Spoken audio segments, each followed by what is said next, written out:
সহযোগী কংকন দাসৰ সৈতে মৰম কুমাৰ এই মুহূৰ্তত আমি গুৱাহাটীৰ পৰা আহি উপস্থিত হৈছোঁ বজালীৰ আধ্যাত্মিক গীতা সত্ৰৰ কেন্দ্ৰীয় দ্বিতীয় বাৰ্ষিক যি কাৰ্যসূচী পূব কলৰগুৰি সত্ৰত এই অনুষ্ঠান অনুষ্ঠিত হৈছে আৰু আমি সেই প্ৰৱেশ দ্বাৰ দেখুৱাইছোঁ আৰু এই যি তোৰণ এই তোৰণৰে প্ৰৱেশ কৰি আমি এই কাৰ্যসূচীত প্ৰৱেশ কৰিম এক লোকাৰণ্য পৰিৱেশ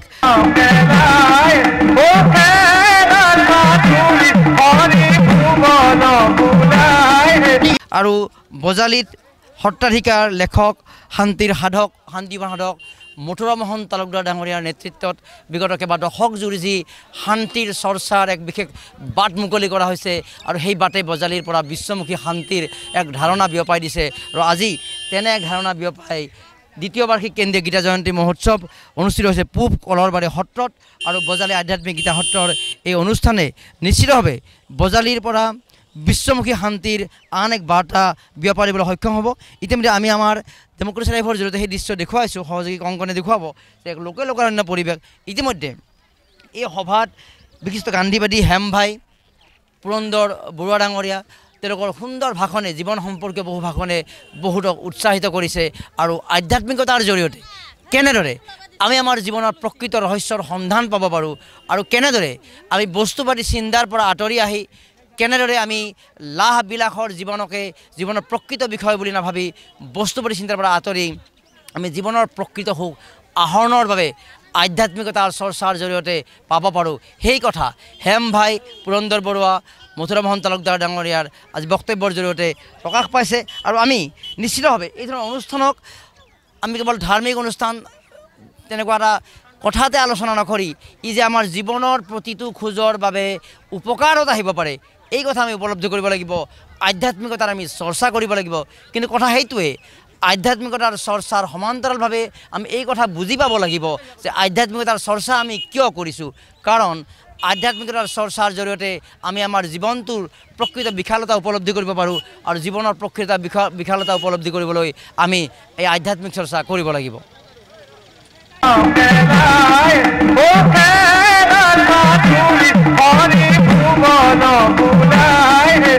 এই আধ্যাত্মিক গীতা সত্ৰক আহি বহুত ভাল লাগিল।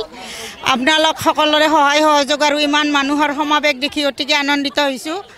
ডেমক্ৰেচি লাইভক ধন্যবাদ জ্ঞাপন কৰিছোঁ যে আমাৰ বজালী আধ্যাত্মিক গীতা সত্ৰ এইবুলি আমি দ্বিতীয় বাৰ্ষিক কেন্দ্ৰীয় গীতা জয়ন্তী মহোৎসৱ হিচাপে আমি পালন কৰিছোঁ। যোৱা বছৰ আমাৰ প্ৰথম বাৰ্ষিক কেন্দ্ৰীয় কাৰ্য আমাৰ পাঠশালা আধ্যাত্মিক গীতা সত্ৰত অনুষ্ঠিত হৈছিলেহে। যোৱাবাৰৰ নিচিনা এইবাৰো আমাৰ এই আধ্যাত্মিক গীতা জয়ন্তী মহোৎসৱটো সকলো ফালৰ পৰা ভক্তবৃন্দ আহি আমাৰ এই অনুষ্ঠানটো যিদৰে সাফল্যমণ্ডিত কৰিলে আমি অতিকৈ উৎসাহিত। অদূৰ ভৱিষ্যতেও যাতে ইয়াতকৈ আৰু বহুত আমাৰ ভক্তৰ সমাগম হয় তাৰ বাবে মই অনুষ্ঠানলৈ অশেষ কামনা কৰিছোঁ। মই গুৱাহাটীৰ পৰা আহিছোঁ, মই প্ৰভুৰ শিষ্য। ইয়াতে আহি ভাল লাগিছে আৰু প্ৰত্যেক বছৰে আহোঁ আৰু ইয়াতে ইমান আহিলে নিজৰে মনটো খুব ভাল লাগি যায়, ভক্তিভাৱটো আহে। মোৰ ইমান হাজাৰ বাধা বিভিন্ন মানুহ, মোৰ ল'ৰাৰ পৰীক্ষা ছোৱালী, তথাপিও আহিছোঁ মেইনলি এই ইয়াতে পাম কিবা এটা পাম, মানে এনেইতো আমি নাপাওঁ। ইয়াতে আহিছোঁ, আহি অকণমান মানে এই যি ভক্তিৰ ৰসত মোৰ গাব পাৰিছোঁ সেয়ে ধন্যবাদ জনাইছোঁ। ঠিক আজিৰ যিটো কাৰ্যসূচী সেইটো আচলতে আমি প্ৰজন্মবিলাকে এনেকুৱা ধৰণে আগবাঢ়ি গ'লে, আমি নিজে আধ্যাত্মিকতাৰ বস্তুটো আগবাঢ়ি গ'লে আমি গোটেই জীৱবিলাকেই উন্নতি আৰু আধ্যাত্মিক তত্ত্বটো লাভ কৰিব। আৰু আজি আমাৰ যিটো হেম ভাই আৰু পুৰন্দৰ বৰুৱা দেৱে যিখিনি আমাক আধ্যাত্মিকতাৰ কথা ইয়াত প্ৰকাশ কৰিলে, সেই প্ৰকাশৰ দ্বাৰাই আমি আচলতে বৰ আনন্দিত আছোঁ আৰু সুখী হৈছোঁ। আৰু প্ৰজন্মবিলাক ইয়াত এই গতিলৈ আগবাঢ়ি আনিব পাৰিলে আমি নিশ্চয় সমাজখন নতুন দিশলৈ পৰিৱৰ্তন কৰিব পাৰিম। আৰু বজালী আধ্যাত্মিক গীতা সত্ৰৰ সত্ৰাধিকাৰ প্ৰভুৱে মথুৰামোহন তালুকদাৰ প্ৰভুৱে যেনেকুৱা ধৰণে মানে একো নোহোৱাকৈ আগবাঢ়ি আহি এনেকুৱা এটা বিশাল পৰিৱেশত সৃষ্টি কৰিছে, যিটো পৰিৱেশত দেখি এই বজালী যিটো আধ্যাত্মিক গীতা সত্ৰৰ যিটো ভাৱনা, সেই ভাৱনাই বিশ্বৰ চাৰিওফালে দৰবাৰত এইটো ঠাই পাব আৰু অসমৰ বিভিন্ন ঠাইত এইটোৱেই প্ৰচাৰযোগ্য হৈ পৰিব বুলি আমি ভাবিছোঁ। গীতা সত্ৰত আহি মোৰ যিটো ধাৰণা হৈছে যে ভগৱানৰ নামত যিটো আমাৰ পৰিৱেশ এটা গঢ়ি উঠিছে ইয়াত কলগুৰি গাঁৱত।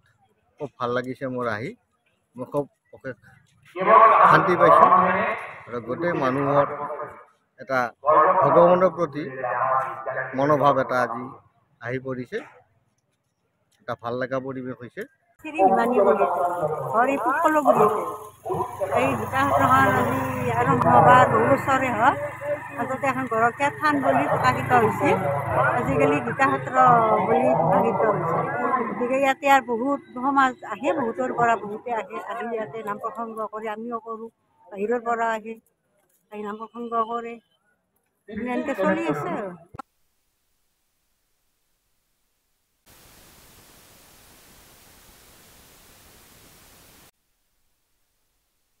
পঢ়া যাওক তাৰ কাৰণে মোৰ শুভকামনা। ধন্যবাদ।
আমি দেখুৱাইছোঁ এয়া হেম ভাই আৰু বজালী আধ্যাত্মিক গীতা সত্ৰৰ যি কেন্দ্ৰীয় গীতা জয়ন্তী, এই গীতা জয়ন্তী মহোৎসৱত বিশিষ্ট অতিথি হিচাপে তেওঁ আজি উপস্থিত আছে আৰু তেওঁৰ অনুগামীসকলে, তেওঁৰ ভক্তসকলে তেওঁক এইদৰে সেৱা কৰি চৰণত চুই সেৱা জনাইছে আৰু তেওঁৰ সুস্বাস্থ্য কামনা কৰিছে, লগতে আশীৰ্বাদ কামনা কৰিছে।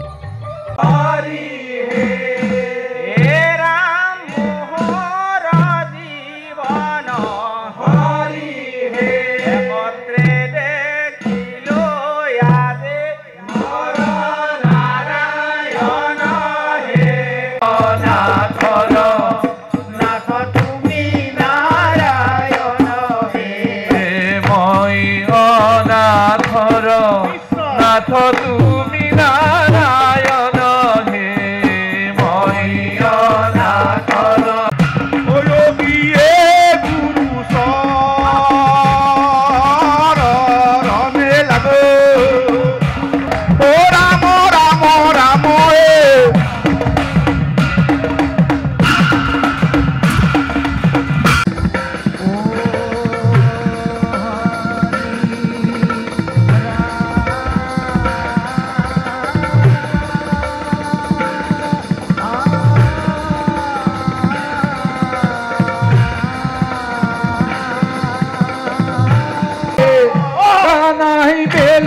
পরিলি ছায়া কানাহি বেলি পরিলি ছায়া নষ্ট হল মোর নদীর ভাণ্ড বাজার হল মোরে বয়া কানাই পার করা হে পার করা হে ও কানাই বেলির পরিলি ছায়া